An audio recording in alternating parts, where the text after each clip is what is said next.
عام طور پر نا جب ہم کسی بہت ہی شاندار کوئی بہت ہی خوبصورت عمارت دیکھتے ہیں تو ہماری نظر کہاں جاتی ہے؟ ظاہر ہے اس کی کھڑکیوں پر یا اس کے دروازوں پر۔ بالکل، اور اس کی اونچائی پر، مطلب کوئی بھی اس کی بنیاد کو تو نہیں دیکھتا نا۔ اور قانونی مقدمات کے حوالے سے بھی ہماری سوچ کچھ ایسی ہی ہوتی ہے۔ ہاں یہ بات تو ہے۔ مطلب ہم نے فلموں اور ڈراموں میں کیا دیکھا ہے؟ ایک وکیل ہے جو عدالت میں کھڑا مطلب ایک جذباتی سی تقریر کر رہا ہے، کوئی گواہ کٹ گھرے میں رو رہا ہے، اور جج صاحب غصے میں اپنا ہتھوڑا بجا رہے ہیں۔ ہاں وہ جو ایک ٹپیکل ڈرامائی منظر ہوتا ہے۔ جی بالکل، لیکن اصل میں یہ سب تو اس قانونی عمارت کا صرف وہ حصہ ہے جو سب کو نظر آ رہا ہوتا ہے۔ حقیقت تو یہ ہے نا کہ اس پوری عمارت کی جو مضبوطی ہے وہ ایک کاغذ کے ٹکڑے پر کھڑی ہوتی ہے۔ بالکل، جسے ہم ایک طرح سے بلو پرنٹ کہہ سکتے ہیں۔ ہاں، ایک ایسا نقشہ جو زمین کے اندر دبا ہوا ہے، وہ نظر تو نہیں آتا لیکن سب کچھ اسی پر کھڑا ہے۔ اور آج کے اس تفصیلی تجزیے میں ہم انہی بنیادی قانونی کاغذات کی گہرائی میں اترنے والے ہیں۔ اور یہ واقعی بڑی دلچسپ بات ہے کہ لوگ اس بنیاد کو بالکل نظر انداز کر دیتے ہیں۔ مطلب دیکھیں نا، اگر ایک عام عمارت کے بلو پرنٹ میں اس کی لکیروں میں یا پیمائش میں 1 ملی میٹر کا بھی فرق آ جائے نا تو کیا ہوگا؟ عمارت گر جائے گی۔ بالکل، پوری کی پوری عمارت زمین بوس ہو سکتی ہے۔ اور قانونی دنیا میں بھی بالکل یہی اصول لاگو ہوتا ہے۔ آج ہم جن دستاویزات کو کھنگال رہے ہیں وہ دراصل the code of civil procedure 1908 کا ایک بہت اہم حصہ ہیں۔ جی، آرڈر 6؟ ہاں، آرڈر 6 یعنی پلیڈنگز۔ یہ ہمیں بتاتی ہیں کہ یہ جو قانونی جنگیں ہیں یہ کاغذ پر شروع کیسے ہوتی ہیں۔ مطلب یہ کوئی ایسے ہی بے ہنگم الزامات کی لسٹ نہیں ہوتی، اس کا ایک بہت ہی سخت ریاضاتی قسم کا ڈھانچہ ہوتا ہے۔ صحیح، اور ہمارا مقصد بھی آج یہی ہے کہ ان پیچیدہ قانونی باتوں کو نا روزمرہ کی مثالوں سے سمجھا جائے۔ ہم کوئی قانون کی کلاس کی طرح دفعات نہیں رٹنے والے یہاں پر۔ ہاں وہ تو بہت بورنگ ہو جائے گا۔ بالکل، ہم اس کی منطق سمجھیں گے کہ عدالتیں ان تحریروں کے بارے میں اتنی حساس کیوں ہیں۔ تو اگر ہم اس کا آغاز کریں نا تو ان دستاویزات میں سب سے پہلا اور میرے لیے جو سب سے حیران کن تصور تھا وہ یہ تھا کہ قانونی کہانی میں ثبوتوں کی کوئی جگہ ہی نہیں ہوتی۔ ہاں، مطلب یہ کہا گیا ہے کہ صرف حقائق بتانے ہیں۔ یہ بات بظاہر تھوڑی عجیب نہیں لگتی؟ دیکھیں، عجیب لگنے کی وجہ یہ ہے کہ ہماری روزمرہ کی زندگی میں کیا ہوتا ہے، جب ہم کسی پر الزام لگاتے ہیں تو ساتھ ہی ثبوت بھی دے دیتے ہیں۔ ہاں، ہم کہتے ہیں کہ یہ دیکھو اس نے ایسا کیا اور یہ رہی تصویر۔ بالکل، لیکن قانونی نظام اس طرح کام نہیں کرتا۔ جب کوئی عدالت میں اپنا دعویٰ لے کر جاتا ہے، جسے ہم پلینٹ کہتے ہیں، یا پھر کوئی اس دعوے کا جواب دیتا ہے یعنی ریٹن سٹیٹمنٹ، تو وہاں پہلا سنہری اصول یہی ہے کہ آپ صرف ضروری حقائق یعنی مٹیریل فیکٹس بیان کریں گے۔ اوہو، آپ اس میں وہ ثبوت ہرگز نہیں لکھیں گے جن سے آپ نے ان حقائق کو ثابت کرنا ہے۔ رکیے، میں نا اس بات کو تھوڑا سا چیلنج کرنا چاہ رہی ہوں۔ جی جی ضرور۔ فرض کریں ایک شخص ہے، زید رکھ لیتے ہیں اس کا نام۔ اب زید کی گاڑی چوری ہو گئی ہے، اور سب سے اہم بات یہ ہے کہ اس کے پاس چوری کی CCTV فوٹیج بھی ہے۔ اچھا۔ اور محلے کے 2 گواہ بھی ہیں جنہوں نے چور کو باقاعدہ دیکھا ہے۔ اب اگر زید عدالت میں دعویٰ کر رہا ہے تو کیا وہ واقعی، میرا مطلب ہے کیا وہ کیمروں یا گواہوں کا کوئی ذکر نہیں کرے گا دعوے میں؟ بالکل نہیں۔ کیا وہ صرف ایک لائن لکھے گا کہ گاڑی چوری ہو گئی ہے؟ مطلب یہ تو ایسا لگ رہا ہے جیسے وہ خود اپنا کیس کمزور کر رہا ہو۔ یہیں پر تو قانونی ذہن اور ایک عام سوچ کا فرق آتا ہے نا۔ بظاہر ہمیں لگتا ہے کہ زید کو اپنی ساری طاقت، سارے پتے پہلے دن ہی شو کر دینے چاہیے۔ ہاں، تاکہ جج امپریس ہو جائے۔ لیکن ذرا سوچیں، اگر عدالت اس کی اجازت دے دے تو کیا ہوگا؟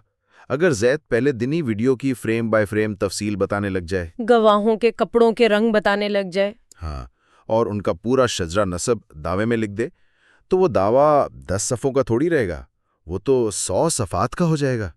قانون کا مقصد نا اس ابتدائی مرحلے پر یہ جاننا ہی نہیں ہے کہ زید کے پاس ثبوت کیا کیا ہے۔ اچھا، تو پھر کیا جاننا ہے قانون کو؟ قانون صرف یہ جاننا چاہتا ہے کہ بھئی تنازع کس بات پر ہے۔ پلیڈنگ کا اصل مقصد مخالف فریق کو اور جج کو یہ بتانا ہے کہ اصل میں کیا ہوا ہے، یعنی زید کا موقف کیا ہے۔ اچھا، مطلب اگر میں اسے تھوڑا اور آسان کروں تو یہ طے کرنا ہے کہ یہ جو میدان جنگ ہے یہ سجے گا کہاں۔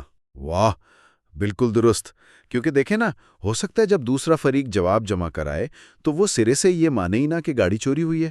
وہ تو کہہ سکتا ہے کہ میں نے خریدی تھی۔ بالکل، وہ کہے گا کہ زید نے تو یہ گاڑی مجھے بیچی تھی۔ اب دیکھیں تنازع کیا بن گیا، چوری بمقابلے خروت۔ اب اگر زید نے شروع میں ہی گواہوں اور کیمروں کی تفصیلات سے اپنے کاغذات بھر دیے ہوتے تو اس کا کیا فائدہ ہونا تھا؟ بحث کا رخ تو بالکل بدل چکا ہے۔ یہ تو ہے۔ وہ ثبوت کیسے دکھانے ہیں، کیمرے کی فوٹیج کیسے چلے گی، وہ سب بعد کا مرحلہ ہے، جسے ہم ٹرائل کہتے ہیں۔ اگر آپ شروع میں ہی ثبوتوں کی بھرمار کر دیں گے نا تو کیس کی بنیاد اتنی الجھ جائے گی کہ کسی کو سمجھ ہی نہیں آئے گا کہ اصل میں جھگڑا کس بات پر ہے۔ یہ تو واقعی ایک زبردست منطق ہے۔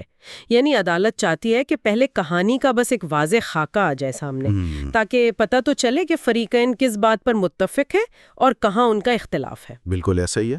اور شاید اسی وجہ سے ان دستاویزات میں نا فارمیٹنگ پہ بہت زیادہ زور دیا گیا ہے۔ مطلب میں پڑھ رہی تھی تو اس میں تھا کہ ان حقائق کو باقاعدہ نمبروں والے پیراگراف میں ہونا چاہیے اور تاریخیں اور رقمیں ہندسوں میں ہونی چاہیے۔ جی، رول 2 میں یہی لکھا ہے۔ بلکہ قانون تو باقاعدہ فارمز بھی دے رہا ہے کہ بھئی آپ کا دعویٰ دکھنا کیسا چاہیے۔ دیکھیں نا، فارمیٹنگ کوئی معمولی چیز نہیں ہے۔ ذرا ایک لمحے کے لیے ایک جج کا تصور کریں جس کے پاس دن میں 50 مختلف مقدمات کی فائلیں آتی ہیں۔ سر کھجانے کا ٹائم نہیں ہوتا ان کے پاس۔ بالکل۔ اب اگر ہر بندہ اپنی مرضی سے کہانی لکھ کر لے آئے، کوئی ناول کی طرح لکھ رہا ہے، کوئی شاعری کر رہا ہے، کوئی بغیر پیراگراف کے بس لکھتا جا رہا ہے، تو پورا نظام تو مفلوج ہو جائے گا نا۔ ہاں، جج تو کہانیاں ہی پڑھتا رہ جائے گا۔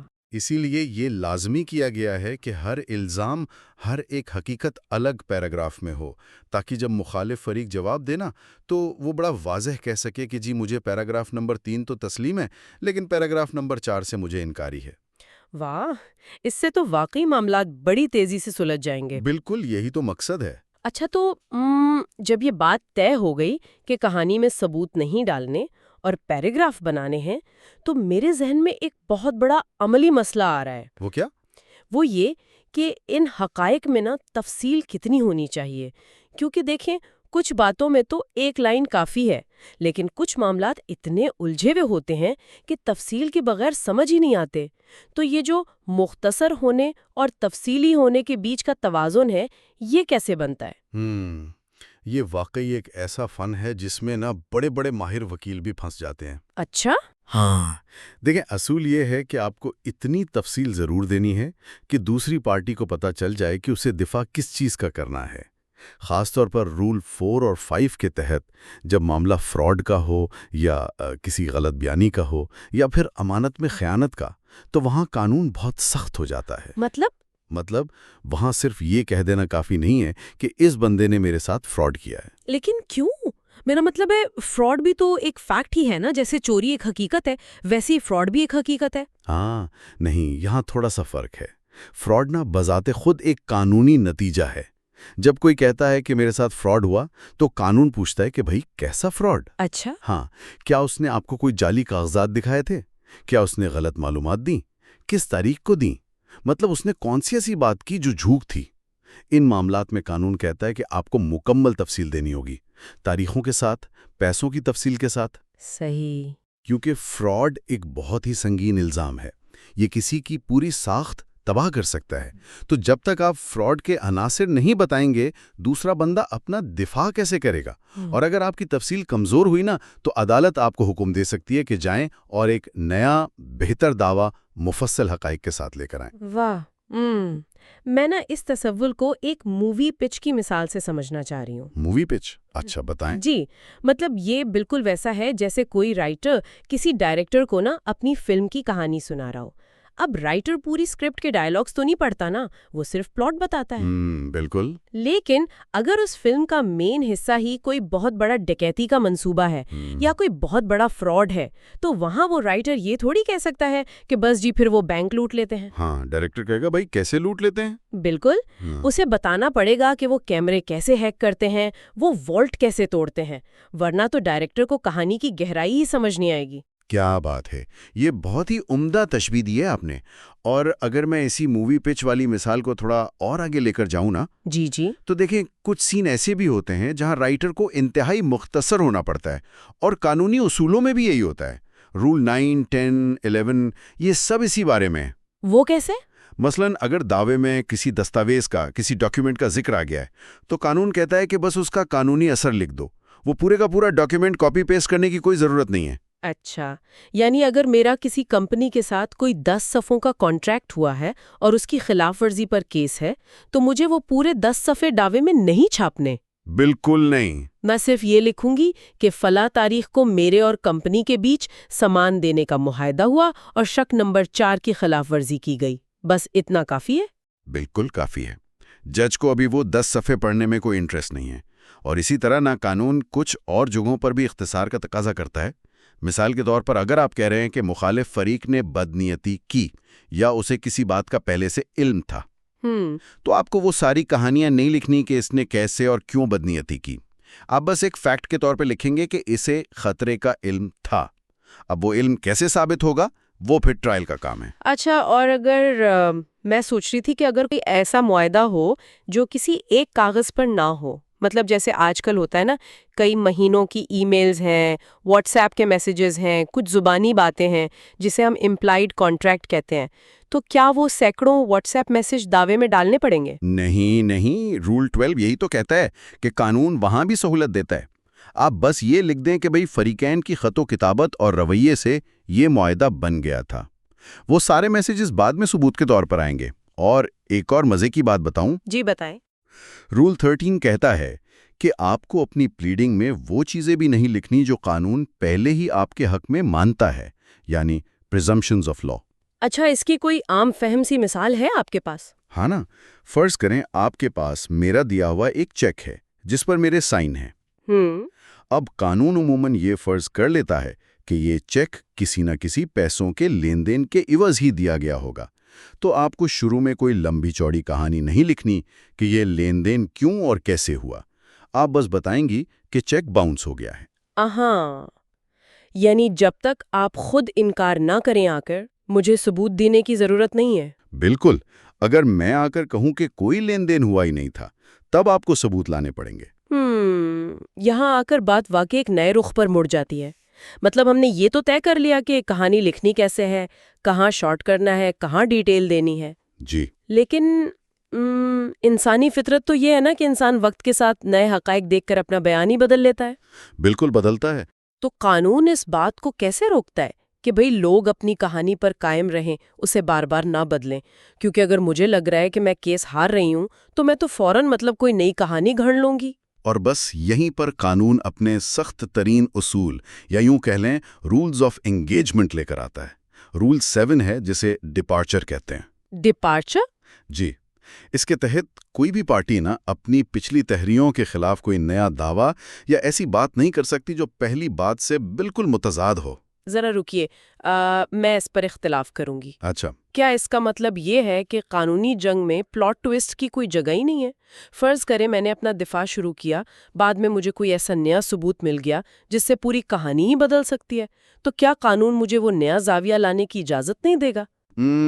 بظاہر تو ایسے ہی لگتا ہے۔ مطلب یہ تو میرے ساتھ زیادتی ہوئی نا کہ مجھے ایک کمزور دفاع پر مجبور کیا جا رہا ہے۔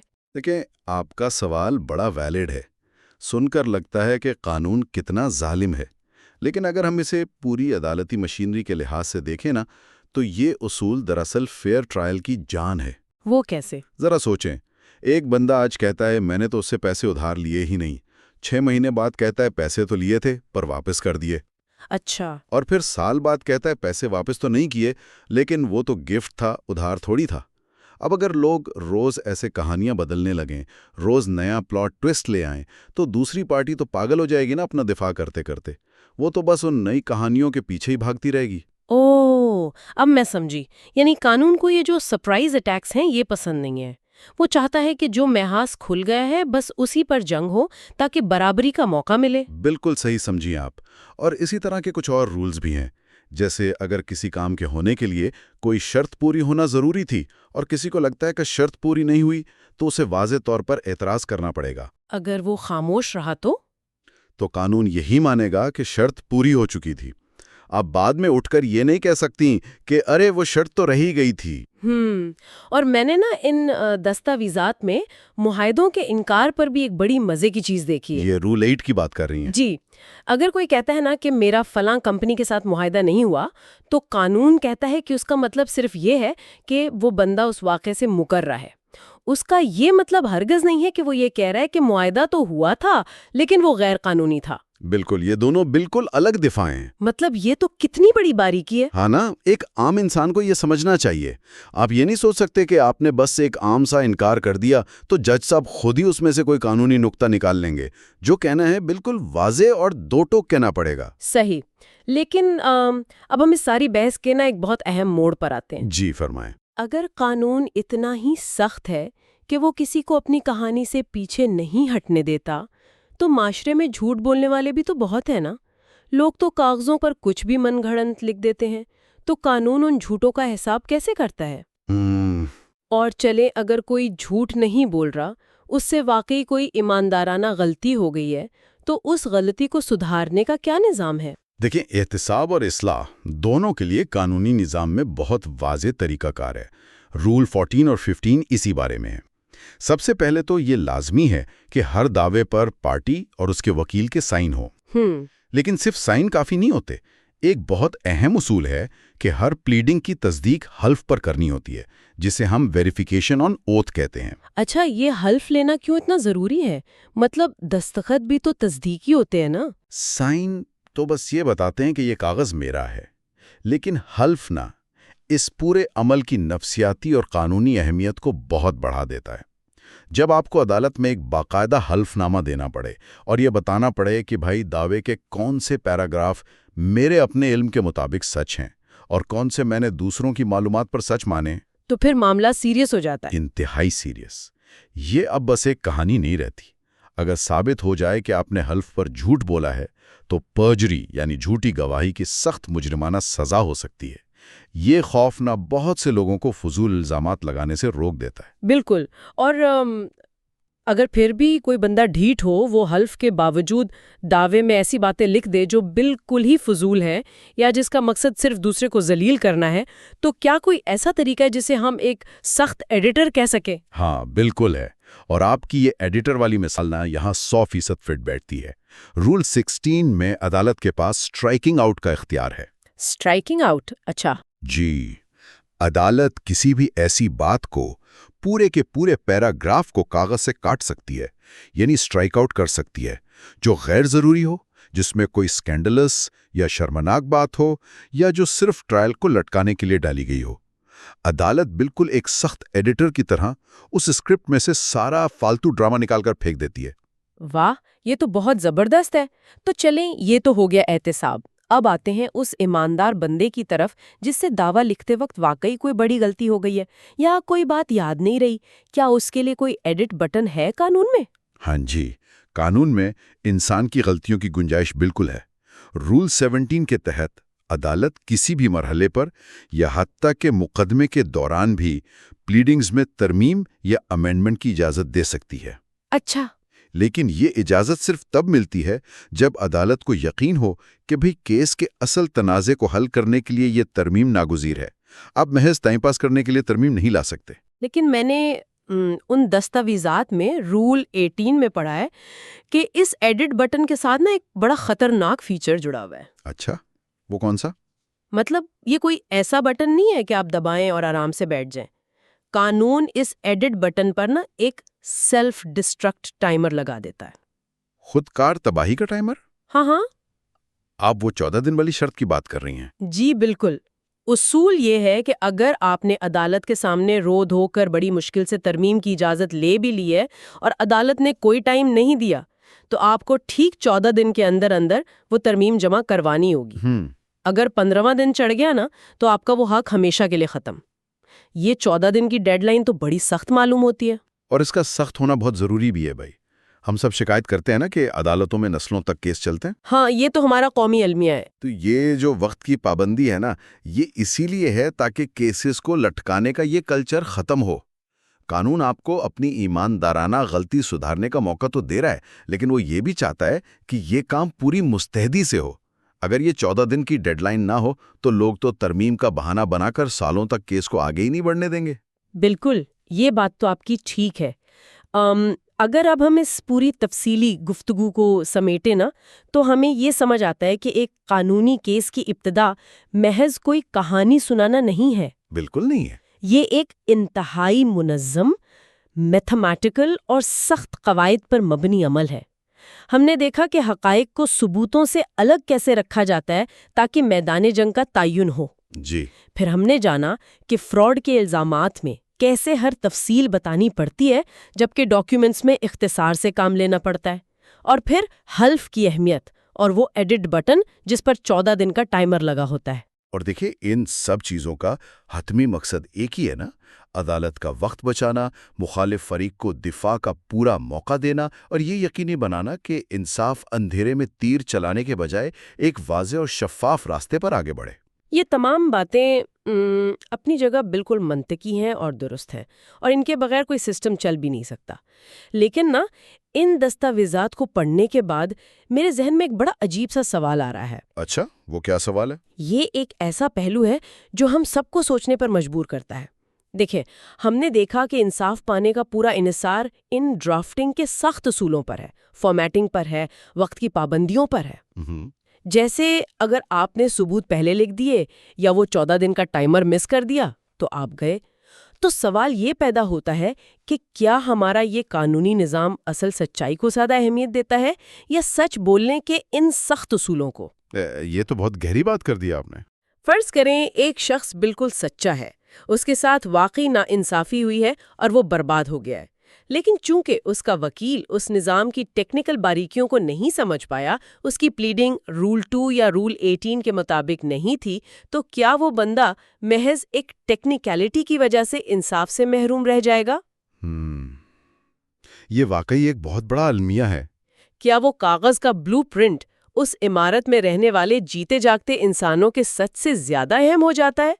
یہ وہ تضاد ہے، وہ کشمکش ہے جو قانونی نظام کے اصولوں اور انصاف کے درمیان شاید ہمیشہ رہے گی، اور ہم آپ کو اسی سوچ کے ساتھ چھوڑے جاتے ہیں کہ اگلی بار جب آپ کسی کیس کے بارے میں سنیں نا، تو ضرور سوچئے گا کہ فیصلہ سچ پر ہوا ہے یا سچ بتانے کے طریقے پر۔ اس تفصیلی تجزیے میں ہمارے ساتھ رہنے کا بہت شکریہ۔ You are watching Legal Gupshup and GK with MD, your source for legal, historical, and breaking news. Don't forget to like, subscribe, and share for more informative content.